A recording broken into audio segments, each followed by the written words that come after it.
ईमानदारी से हम पूछते हैं, व्यवहारिक बात है,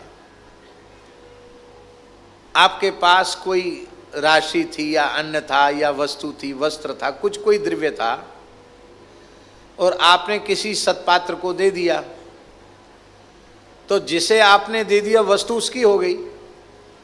अब आपका उस पर अधिकार रहा, आपका स्वत्व उस पर नहीं रहा।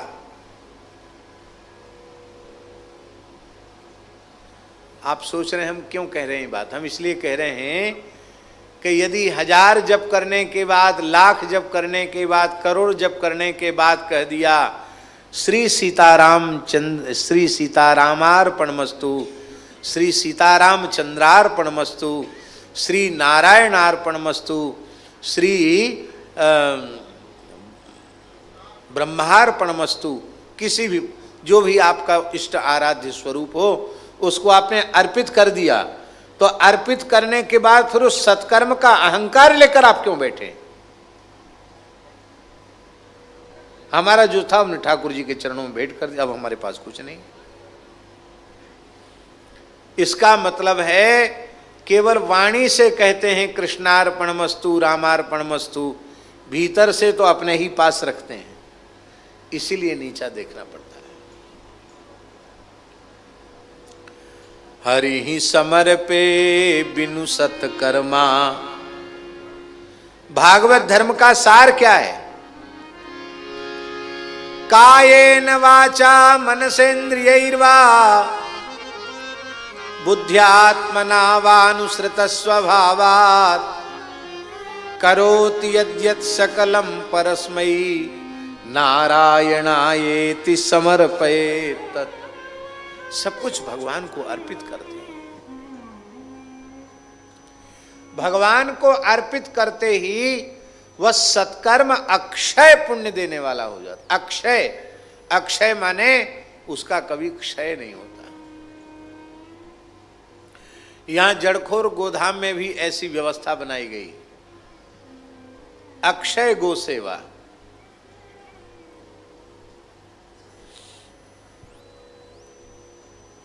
उस अक्षय गो सेवा की राशि कोई व्यक्ति जमा करता है तो वो गो सेवा के खाते में अक्षय कोष में जमा हो जाती है, और उसमें यह लिखा पढ़ी कर दी गई है कि अत्यंत अत्यंत आवश्यकता होने पर भी गौशाला भी उस राशि का उपयोग नहीं कर सकती। वो फिक्स जो रख दिया वो रख ही दिया, उसके ब्याज का उपयोग कर सकती है। तभी ना दाता के द्वारा की गई धनराशि अक्षय सेवा होगी। जब तक बैंक में रहेगा तब तक कुछ ना कुछ सेवा होती रहेगी। तो अपने अक्षय गो सेवा कोष पर अपनों को और तो कोई ज़्यादा लाभ नहीं, उसका ब्याज तो इतना ज़्यादा है नहीं कि बहुत बड़ी सेवा हो सके, लेकिन एक लाभ उसका है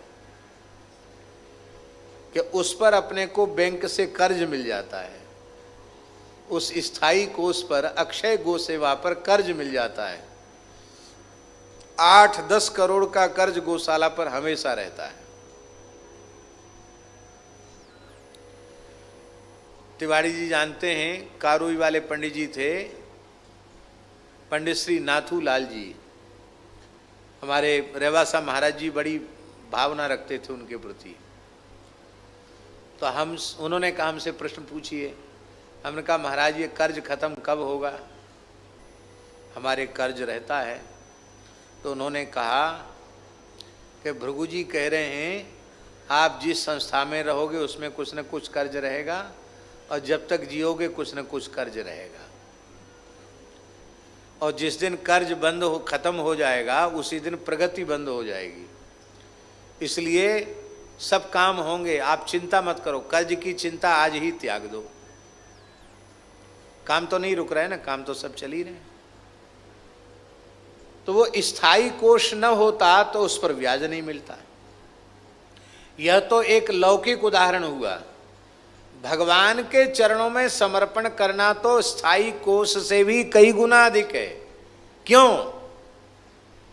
क्योंकि दिन दिन बढ़त सवायो, पायो जी मैंने राम रतन धन पायो।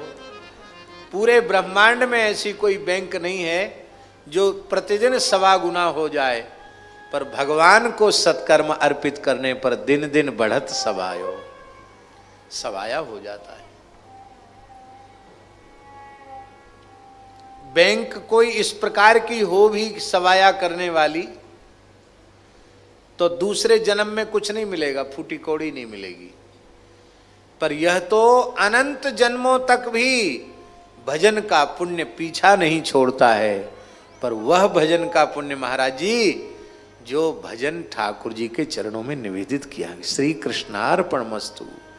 अनेन जप कर्मणा भगवान श्री कृष्ण चंद्र प्रियताम नमम, ये कह दिया गया है, वह अक्षय पुण्य है और वो पुण्य कभी नष्ट नहीं होता है।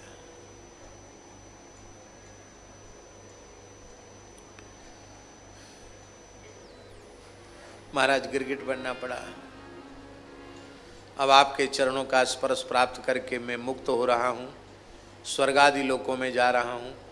यहाँ एक बात बहुत ध्यान देने की है, वैकुंठ क्यों नहीं गया, गोलोक क्यों नहीं गया, स्वर्गादि लोक क्यों गया? महाभारत में स्पष्ट लिखा है स्वर्ग में गया, भागवत जी में लिखा है। उसका कारण है कि उसने अपने कर्म को भगवान को अर्पित नहीं किया।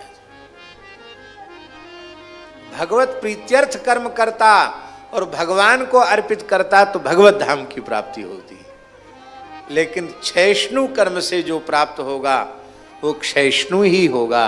विनाशी कर्म से जो वस्तु मिलेगी वो अविनाशी नहीं हो सकती, वो विनाशी ही होगी। कर्म विनाशी है, उससे जो स्वर्ग मिलता है वो भी विनाशी, संसार के भोग मिलते वो भी विनाशी। यशस्विनः तपस्विनो दानपरा, यशस्विनः मनस्विनो मंत्रविदः सुमंगलाः। बड़े बड़े तपस्वी, बड़े बड़े दानपरायण, बड़े बड़े यशस्वी, यश कीर्ति वाले, यदि वह यश कीर्ति भगवान की को प्रसन्न करने वाली नहीं है, भगवान को अर्पित नहीं की गई है, तो यश कब अपयश के रूप में परिणत हो जाएगा नहीं कहा जा सकता। जितना बड़ा यश अर्जित किया है उतना ही बड़ा अपयश भी हो जाएगा।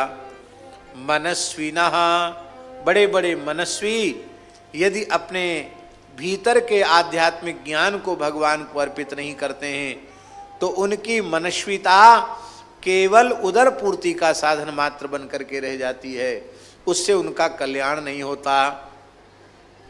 सदाचार परायण, यदि उनके सदाचार का प्रयोजन भगवत प्रसन्नता नहीं है और भगवत अर्पित बुद्धि से सदाचार नहीं कर रहे हैं, तो सदाचार भी उनके भीतर अहंकार को उत्पन्न करता कि मैं बहुत बड़ा सदाचारी हूं, और वह अहंकार ही उनके पतन का कारण बन जाता है। मंत्र विदः, बड़े बड़े मंत्रों के वेत्ता, यदि वह अपने वेद ज्ञान को, मंत्र ज्ञान को भगवान को अर्पित नहीं करते हैं तो मंत्र भी उनको अधपतन का कारण बन जाते हैं। अभिचार आदि का प्रयोग करने के कारण उनको अधोगति में जाना पड़ता है।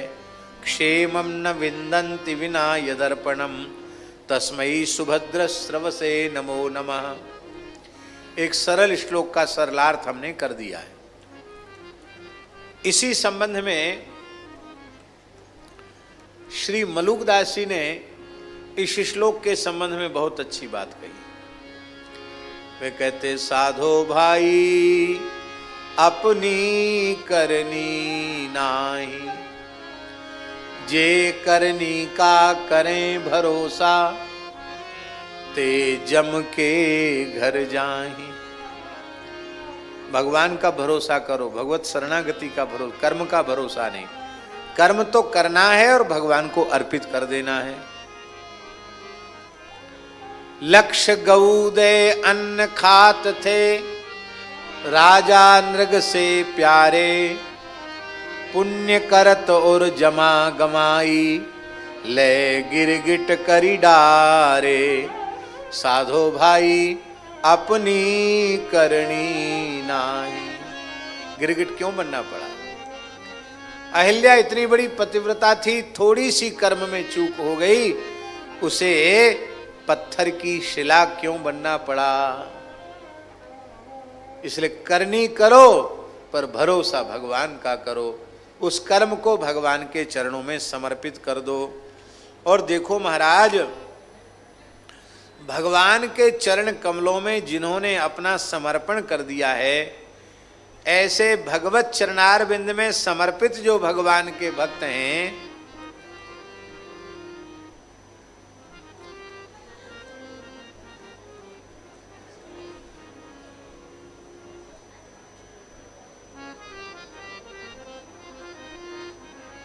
ए मैया बात मत करे, शांति से बैठ जा।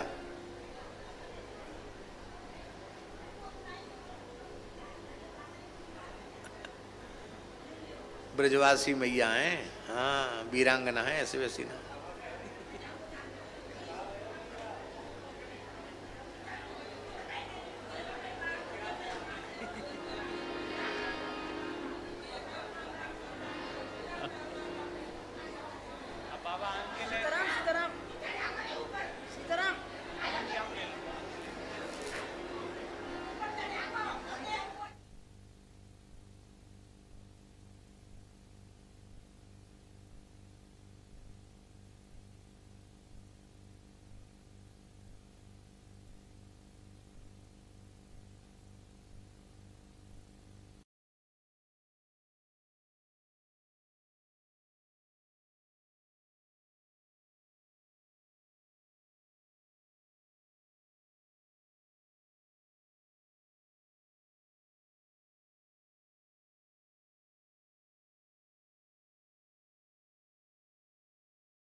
राम कृष्ण हरि जय जय